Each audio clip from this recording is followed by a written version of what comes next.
when we did the NFAC video, a lot of people asked questions about other militias and organizations. So what we're going to do today is talk about some thoughts and impressions on those. Now, one issue you always have when you're dealing with irregular organizations is determining their actual status based on what you observe.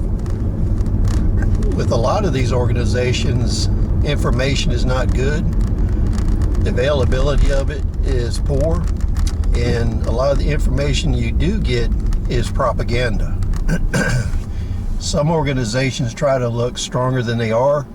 Some organizations try to look weaker than they are. So when we're looking at these, we got to make some decisions based on the intel we have and what we see as to their capabilities and limitations. So I think what we'll do is we'll start talking a little bit about the 3%ers. Now, what we learned with this organization is it's a loosely knit group.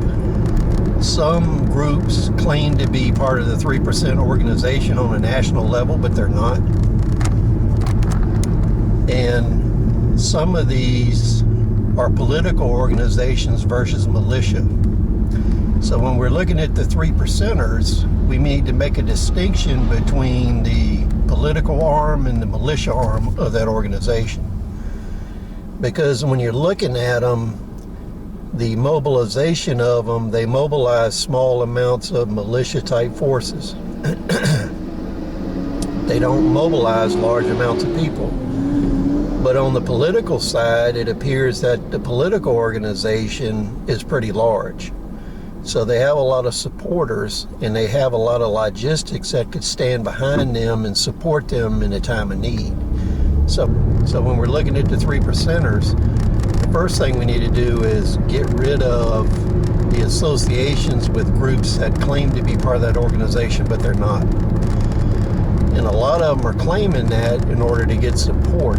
And in a lot of cases, their political beliefs do not coincide with the 3%ers. The 3%ers are not a racist organization, but there are a couple of organizations that have 3% in their title that are not affiliated with the main group that are racist.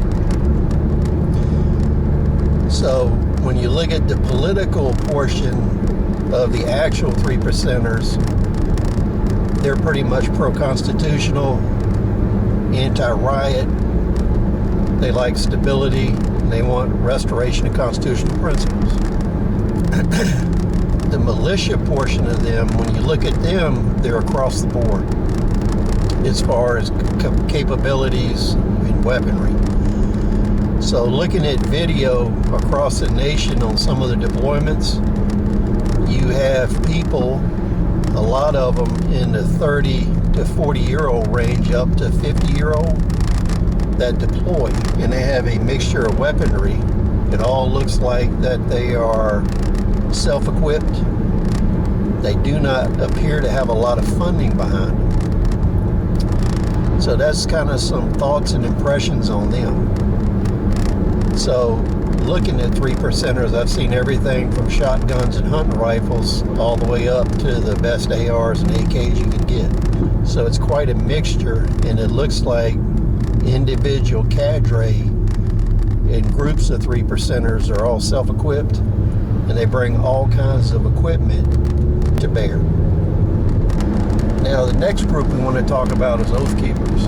Oath Keepers are a large political organization, and they have the ability to put small to mid-sized groups of militia into certain areas. When you look at Oath Keepers, they're not a racist organization. They're constitutional oriented. They are composed of ex-law enforcement, retired law enforcement, military, retired military, and active duty personnel. These groups seem to have more training with weaponry and tactics.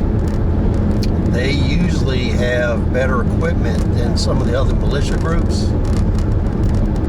they're more likely to have the latest ARs, AKs, plate carriers, modern web gear that's expensive, and also night vision devices, flashlights, support equipment. And they have a mixture of weaponry that's more suitable for the type of operations they're looking at doing. So they'll have a lot of AR, AKs, but it'll be supported with a lot of long-range equipment, sniping systems, things like that.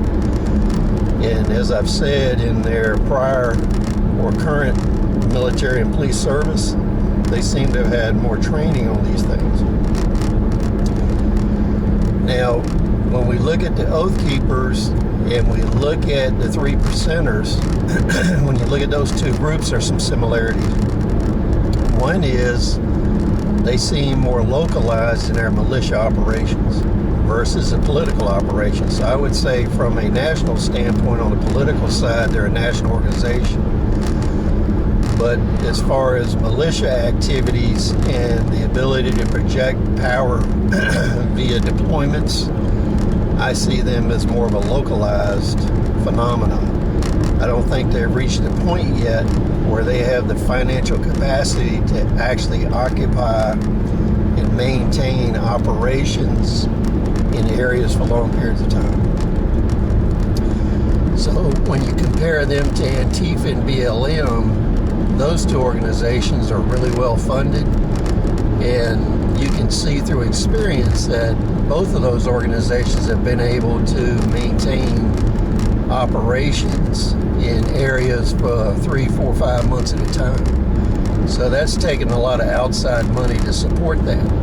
Organizations that are self-supporting, a lot of the members have to work, or they're on small pensions, or people have to support them from a local level. So I see the 3 percenters and the Oath Keepers not having a lot of funding in comparison to BLM and Antifa. And this limits their capacity to operate for long periods of time in place versus the other two groups. Now, when we look at NFAC is growing, and people are still not taking them seriously. What you see in a lot of these videos and stuff are people that don't act right or make mistakes or do things that are not very smart, but they're not representative of the whole organization. And this organization, when you look at NFAC, it has the same problem right now that both Oath Keepers and 3 percenters have. The individual groups and chapters don't have sufficient funds to maintain operations for long periods of time. So moving forward,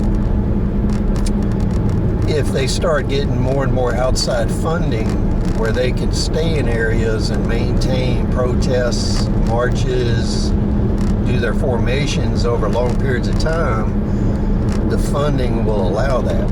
At this point in time, when you watch their videos, especially the ones where they're organizing to do their deployments, you're seeing that they're raising funds for transportation, they're raising funds for hotel costs, they're looking for local assets to house them in the area. So operationally, they're on the same footing as a lot of other militia groups.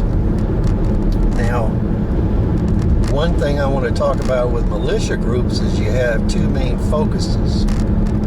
One focus is a localized defensive force. They're kind of patterned on CIDG operations that were done during the Vietnamese War. When I was growing up, I had a lot of exposure to people that were involved in CIDG operations. I saw a lot of how they operated in their training. This had a lot of influence on the way I think about irregular warfare operations by different forces. And a lot of their lessons learned were from the Viet Cong and the North Vietnamese Army, as far as equipping, working part-time soldiers, utilizing male and female soldiers.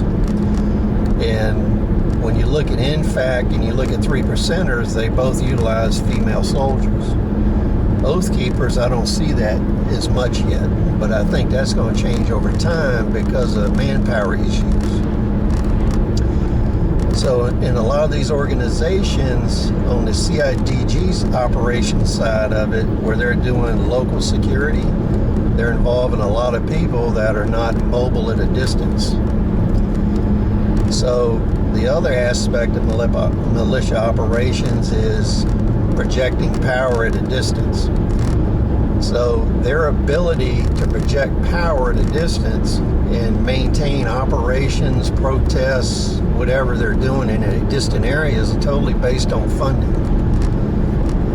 So as we move forward and sides become more and more divided, you're going to see a lot more issues where outside funding, especially from China and Russia, is coming in to fund these organizations.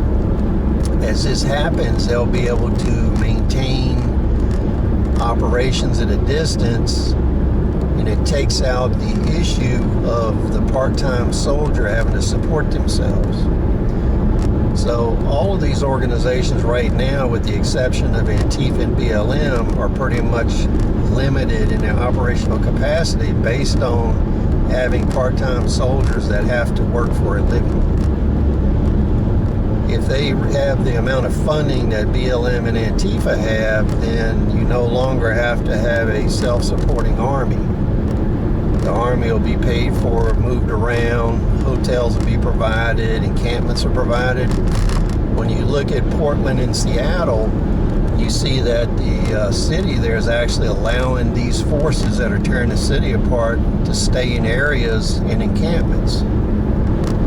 So there has to be some kind of political help coming from those governments to allow these forces to sit in encampments in their jurisdiction. Destruction of those encampments would do a lot on preventing those riots and so forth. So today we just had kind of some random thoughts on these different militia organizations and how they operate. Remember, this information and these ideas are based on the very limited amount of information you can actually find on these organizations. As time moves ahead, we'll learn more and more about them, and we can refine their capacity, capabilities, and limitations. Please rate, comment, subscribe. See you on the next video.